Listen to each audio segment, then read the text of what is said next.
Yeah, that works. Wipe your shoes, dude. Thank you so much, man. Oh yeah, they're next to Yeah, you. of course. No, yeah, those are funny. Yeah, my sister gave them to me like a couple days ago. What are those? Why are you recording your speech? Oh wait, Because I'm we have to so upload sorry. it. Yeah. Yeah, I just need to show like my audience Yeah, very they got the quickly. thing. Sorry. Big My time. audience. Hello. Okay. Perfect. I think that's okay.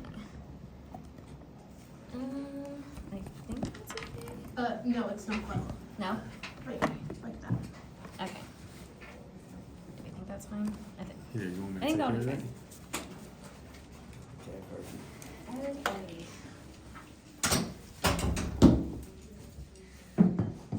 I'm trying to get the jitters out. Okay. Great. Woo! Woo! Thank you. Okay, so I sort of want to start out with maybe like a mental picture. Not everybody deals with trauma or like PTSD, so we could always sort of imagine something that's a bit traumatic, and just sort of imagine ourselves dealing with anxiety, with nightmares, with feeling like we're not safe, and just how crippling that could be, how stuck you could feel as a person. And then just imagine that there is a treatment to help with the PTSD, with the trauma, with giving you your life back to some normalcy. And you come to find out that insurance doesn't cover it. It has high success rate, but they don't cover it. So, what I want to talk about is having insurance companies cover for PTSD treatment for EMDR. And I will get into what EMDR is and my personal experience, other stories. But yeah, I want to define it because you're probably like, what is EMDR? This is an acronym, girl. I need something. So it stands for eye movement, desensitization, and reprocessing.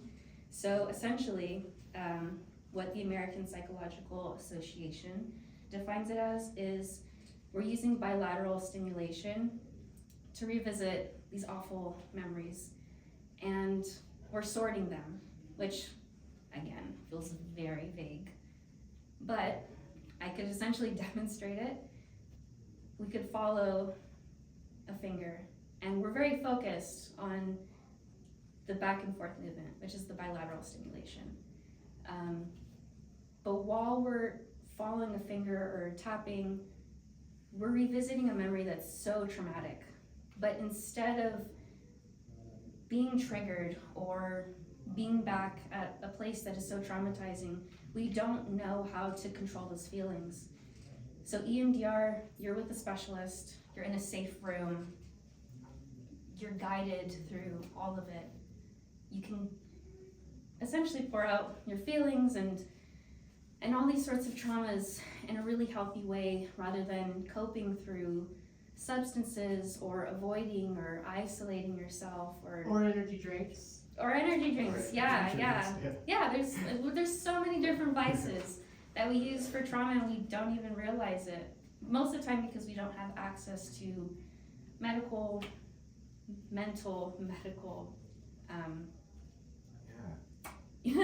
yeah. Perfect. So EMDR is effective. It's incredibly effective. The VA did a study where, mind you, these are veterans. They have been in war, in combat. They've had to witness horrific things, but they had 77% effectiveness in this therapy. All these veterans, after 3 sessions, they were showing massive reduction in their symptoms, whether it was nightmares, night sweats, paranoia, feeling like, the world just wasn't safe. They had extreme effectiveness to these people's psyches. And in my experience, without getting too personal, I've been through various traumas since I was a kid, which was really hard. I continued on by just trying to avoid it or being around people that weren't healthy or figuring out that they weren't healthy and then isolating myself because I thought everyone's out to get me. Someone's gonna hurt me. When's the next thing coming? Maybe I'm just better off being completely alone. So EMDR has managed to bring up traumatic memories in a way where it doesn't feel like a 9 out of 10 or a 10 out of 10 in pain severity. It's down to a 3 or a 4 because you desensitize yourself after a few sessions. You become to be okay with it instead of your conscious mind explaining the event while you're focused on bilateral stimulation. Your subconscious speaks out. So to further explain how EMDR sort of works is when we go through trauma, as my therapist likes to say, we often we're so concerned for our safety. It's fight or flight. We are just trying to get through whatever's happening, whether that's, and trigger warning, it could be physical abuse, sexual abuse, war, it could be a car accident. We're only concerned with the physical state. We're not worried about the mental state. We're not thinking, oh my gosh, I feel so sad, I'm gonna cry. No, you're like, I need to survive, whatever this is, but then we never go back to it. We're just left with trauma. We're like, oh, car accident, don't wanna get in the car again. I was robbed by someone that was very big. Now, people that seem like that are just very scary. So we don't ever process these things in a healthy way. We just avoid, we suppress, our emotions take control of us in ways that we don't even understand. So letting our subconscious speak naturally in a controlled, safe place is so important. So the coverage, the health insurance coverage is important because most plans right now, they don't cover EMDR, even though it's the most effective treatment for PTSD.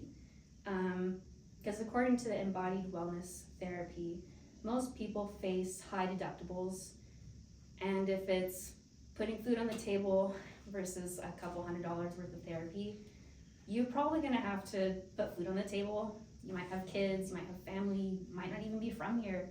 So there's just other things that you just can't, you don't have the time or the money or the access, the resources. And so the long-term damage, which the National Institute of Mental Health has done numerous studies that without the proper access, there's detrimental effects to having untreated mental conditions, especially with trauma. You know, we turn to substances, we turn to isolation, we have a very small, view of the world. We can't enjoy it like other people do.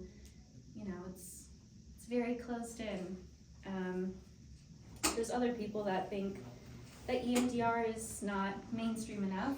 I'm sure everybody here probably hasn't heard of EMDR before today. But you know that it's recommended by the APA, the VA, the World Health Organization. There are major health institutions, mental health institutions that recommend this, but we just haven't gotten through policy. So I want to share some people who have gone through EMDR, aside from myself. Roger Rodriguez Jr. was an Iraq and Afghanistan combat veteran.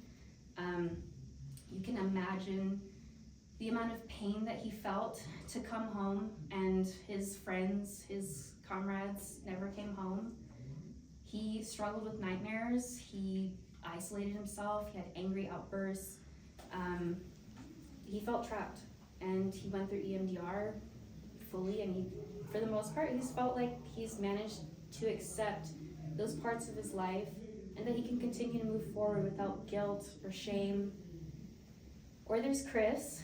He was a police officer in the UK. He got into a horrible car accident, and he was plagued with fear. He didn't want to get in the car. He felt like he was a burden to his family because he sustained physical injuries.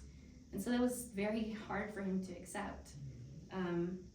But going through EMDR, he realized the car isn't the thing that scares me. It's what happened to me. That's what scares me. It's not other people, it's what happened in my mind that was real. But it doesn't mean that it's gonna happen today or the next day or right now. So he managed to recoup his life. And same thing with Steph, trigger warning. She was a victim of childhood sexual abuse for quite some time until her adulthood. She struggled trusting people so much. She could not talk to men. She did not want to be around men. She avoided going to the gym. She avoided even going to a bar, social gatherings. Then you start to wonder, how would life be continuing like that? No social life, not even going to family gatherings, wondering who can hurt you next. But at this point in her life, she's done a lot of therapy, a lot of EMDR, and she feels a lot more comfortable with the things that have happened to her, that she's not just defined as a victim, that she is more than a victim, that she can have a life fulfilled with anything that she wants. So take a moment, I guess, to think of thousands, millions of Americans in this country that suffer with the same thing, trauma, whether it's from their parents, being generational, or poverty, or abuse, whether that's physical, mental, sexual, anything relating to war, anything very violent, anything really scary. So many people have gone through it, and I think it's an issue that we don't realize is just as prevalent as it is. And so I guess to sort of reiterate my point of untreated trauma is it can take us down dark paths. I mean, I've said it before, say it again.